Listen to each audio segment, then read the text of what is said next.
नमस्कार मुलांनो, DAV model public school Sita Sawangi e learning वर्गामध्ये तुम्हा सगळ्यांचे मनपूर्वक स्वागत आहे।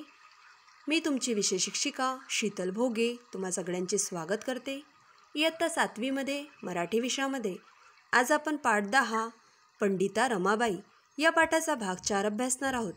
मुलांनो, मागील तासिकेला आपण पाहिले की रमाबाईंची कन्या मनोरमा परदेशातून ब्रेल लिपी शिकून आल्यामुळे अंध स्त्रियांचाही शिक्षणाची सोय झाली।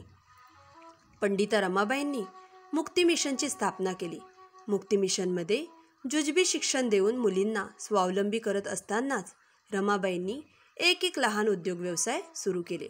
त्या व्यवसायांमध्ये केळीच्या सोपट्यापासून, मुलांनो सोपटा म्हणजे केळीच्या दोऱ्या, तर केळीच्या सोपट्यापासून टोपल्या बनवणे, वाखाच्या दोऱ्या वळणे, वाख म्हणजे तागाची दोरी, त्यापासून वाखाच्या दोऱ्या वळणे, वेताच्या खुर्च्या विणणे, वेत म्हणजे केन, त्याच्या खुर्च्या विणणे, लेस, स्वेटर, मोजे विणणे, गाई बैलांचे खिल्लार म्हणजेच गाई गुरांचा कळप, शेळ्या मेंढ्यांची चरणी म्हणजेच शेळ्या मेंढ्या चरायला नेणे, म्हशींचा गोठा दुभदुभते म्हणजेच म्हशीचा गोठा म्हणजे गाई म्हशींचे घर, दुभदुभते म्हणजे गाई म्हशींच्या दुधांचा साठा, कुक्कुटपालन म्हणजेच कोंबड्यांचे पालनपोषण करणे, सांडपाणी मैल्यापासून खत तयार करणे, भांड्यांवर नावे घालणे,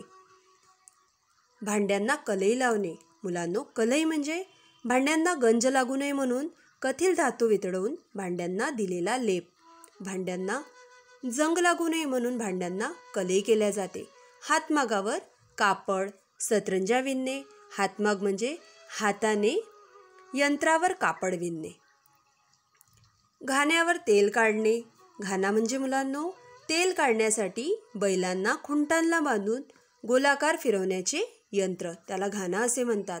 तर त्या घाण्यावर तेल काढणे, छापखान्यातील टाईप जुळवणे सोडणे, चित्रे छापणे, कागद मोडणे, पुस्तक बांधणे, पुस्तक बांधणे म्हणजे पुस्तकांची बांधणी करणे, म्हणजेच पुस्तकांचे जे पान राहतात त्यांना योग्य पद्धतीने बांधणे आणि त्याचे पुस्तक तयार करणे, दवाखाना चालवणे, धोबीकाम, असे कितीतरी प्रकारचे उद्योग स्त्रिया करत। कुठे? मुक्ती मिशनमध्ये। ही त्या काळी फारच नवलाईची गोष्ट ठरली। नवलाईची म्हणजे अजब गोष्ट ठरली। ज्या काळामध्ये स्त्रियांना तेवढे स्वातंत्र्य नव्हते तेव्हा या सगळ्या गोष्टी म्हणजे नवलाईची गोष्ट होती, एक अजब गोष्ट होती। 2500 लोक बसू शकतील असे प्रार्थना मंदिर म्हणजेच चर्च बांधताना काटकसर म्हणून रमाबाईंनी त्याचा आराखडा स्वतःच तयार केला आणि डोक्यावर विटांचे घमेले वाहून बांधकामाला हातभारही लावला। कुठलेही काम करण्यात त्यांनी कधीच कमीपणा मानला नाही। श्रमप्रतिष्ठेचा धडा त्यांनी आपल्या कृतीतून आश्रमातील मुलींना नेहमीच दिला। रमाबाईंचे आयुष्य म्हणजे संघर्षांची आणि संकटाची एक दीर्घ साखळी होती, पण त्या खचल्या नाहीत। स्त्रीचा एक व्यक्ती म्हणून विचार आणि विकास करू पाहणाऱ्या पंडिता रमाबाई ह्या सहस्त्रकातील एकमेव कर्मयोगिनी व सच्छील साध्वी होत्या। त्या अशा सूर्यकन्या होत्या ज्याच्या नशिबी स्वतःच्या तेजामुळे आयुष्यात होरपळणे आले, पण त्यांनी अनेक वाळवंटी आयुष्याचे नंदनवन करत कित्येक काळोखी आयुष्ये उजळवून टाकली। तर मुलांनो, आता हा भाग आपण समजून घेऊया। आपण पाहिले की रमाबाईंनी मुक्ती मिशनची स्थापना केली। त्या मुक्ती मिशनमध्ये अनेक उद्योग व्यवसाय सुरू केले आणि स्त्रियांना रोजगार दिले। ही त्या काळी फारच नवलाईची म्हणजेच अजब गोष्ट होती। 2500 लोक बसू शकतील असे प्रार्थना मंदिर म्हणजे चर्च बांधताना काटकसर म्हणून, काटकसर म्हणजे बचत, तर बचत म्हणून रमाबाईंनी त्याचा आराखडा म्हणजे कागदावर केलेले कच्चे चित्र, कच्चे काम, आराखडा स्वतःच रमाबाईंनी तयार केला आणि डोक्यावर विटांचे घमेले वाहून बांधकामाला हातभारही लावला।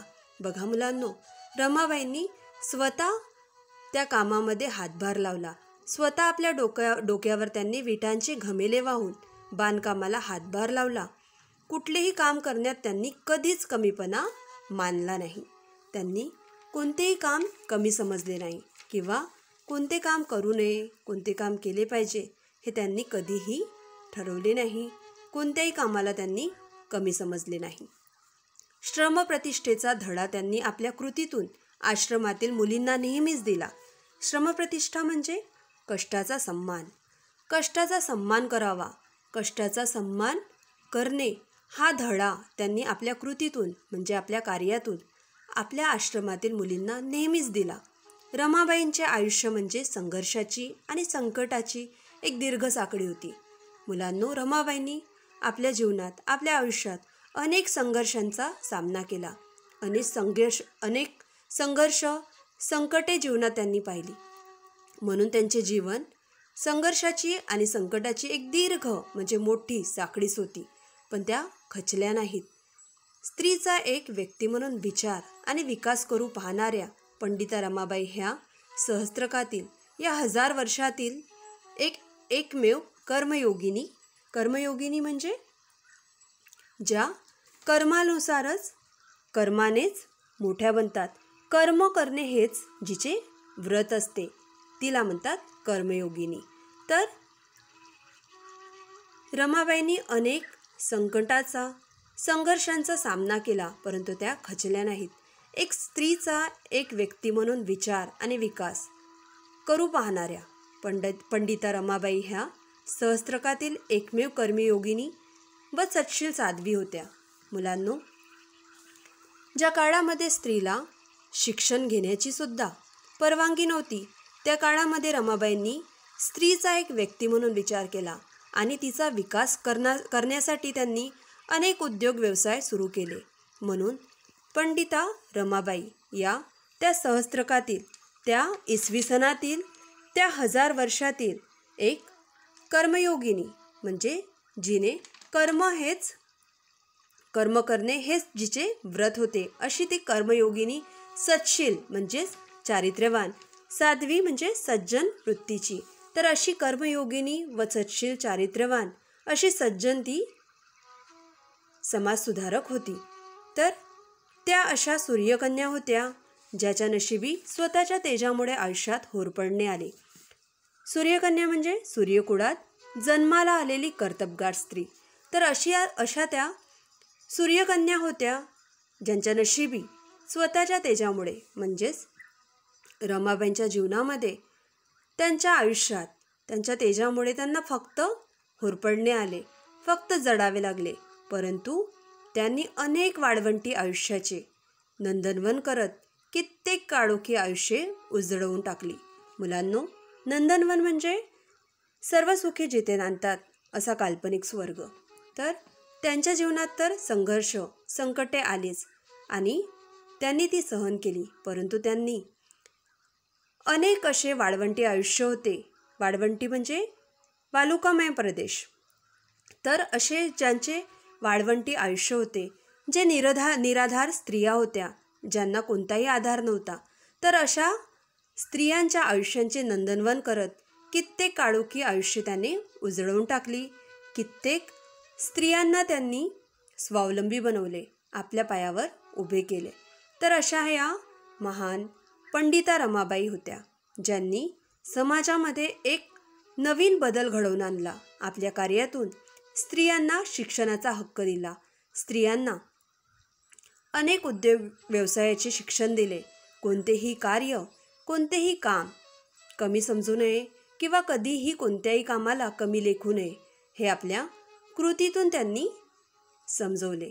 मुलांनो, रमाबाईच्या पाठातून आपल्याला ही शिकवण मिळते की नेहमी जीवनात कितीही संघर्ष, संकट आली तरीही न खचता आपण त्या संकटांचा, त्या अडचणींचा सामना करावा व समाजातील जितक्या जास्त लोकांना असो तितक्या लोकांना मदत करावी.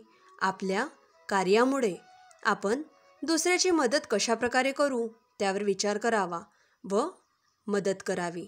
तर मुलांनो, असा आपला हा पाठ होता पंडिता रमाबाई. या पाठाद्वारे आपण पंडिता रमाबाई यांचे आयुष्य कसे होते, त्यांनी आपल्या आयुष्यात किती संघर्ष केले, कोणते त्यांनी महान कार्य केले हे समजून घेतले.